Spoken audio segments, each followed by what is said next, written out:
ईशवाणी के सभी दर्शकों को मेरा जय यीशु। पालना। आगमन काल के 5 दिन पूरे हो चुके हैं। इस पालना के लिए हम तैयारी करें।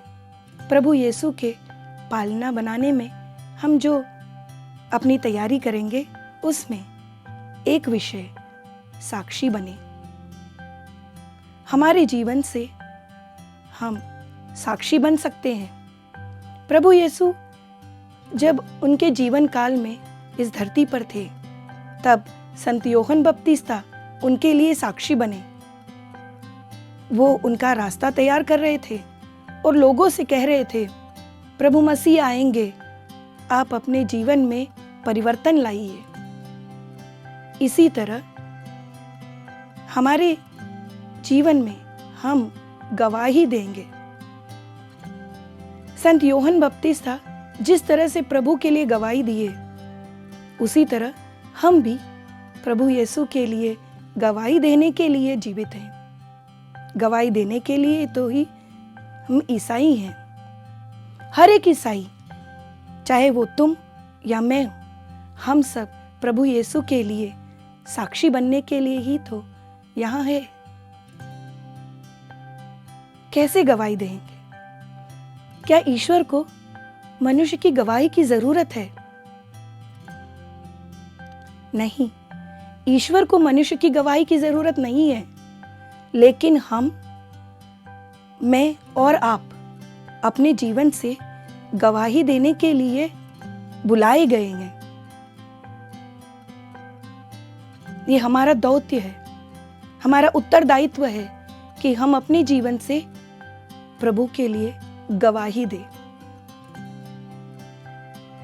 नबी ईसाया के ग्रंथ में लिखा है, पिता परमेश्वर एक कुम्हार है और हम माटी से उत्पन्न हुए घड़े। कितने प्रेम से पिता परमेश्वर ने हमें रचा और हमारे अंदर कृपाएं और गुणों को भर दिया। जैसे एक घड़े में पानी भरते हैं, उसी तरह हमारे अंदर गुणों को भर दिया है, वरदानों को दिया है। उन वरदानों का हम उपयोग कर कर पिता परमेश्वर की महिमा गाते हैं। लेकिन इस घड़ा रूपी जीवन में कहीं पर भी एक छोटा सा छेद हो तो वो सारे गुण नष्ट हो गए और सारी अच्छाइयां कहीं ना कहीं चली गई। ये समय है, ये आगमन काल में हमें उन छोटे छोटे छेदों को खोजना है। हम गवाही देने आए हैं। हमारा जीवन एक गवाह है प्रभु यीशु के लिए, लोगों के लिए।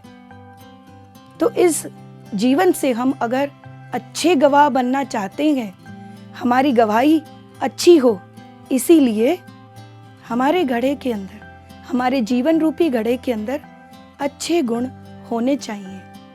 अच्छे गुण जैसे प्रेम, दया, करुणा, क्षमा और ईश्वर पर गाढ़ा विश्वास। अगर नहीं है तो यही एक काल है, यही एक समय है, आज का दिन है, ये एक मौका है। देखिए, आप अपने जीवन से गवाही दे रहे हैं या नहीं? प्रभु यीशु का प्रेम प्रकट कर रहे हैं या नहीं? आइए हम बालक यीशु से वरदान मांगे कि हमारा जीवन भी एक गवाही बने। हमारा जीवन भी पिता परमेश्वर के अतुलनीय प्रेम की गवाही दे, उनकी करुणा के लिए बखान करें और लोगों से हम ये कहें कि पिता परमेश्वर कितने दयालु है। प्रभु यीशु को उन्होंने अपने इकलौते बेटे को मनुष्य के बीच अवतार लेने भेजा। मनुष्यों के बीच एक बालक के रूप में जन्म लिया। प्रभु यीशु एक निरा मनुष्य बन गए, बस तुम्हारे लिए और हमारे लिए, वो परम पिता के दयालुता के लिए। हम भी उसी तरह अपने जीवन से पिता परमेश्वर के प्रेम, दया और करुणा की गवाही दे। धन्यवाद।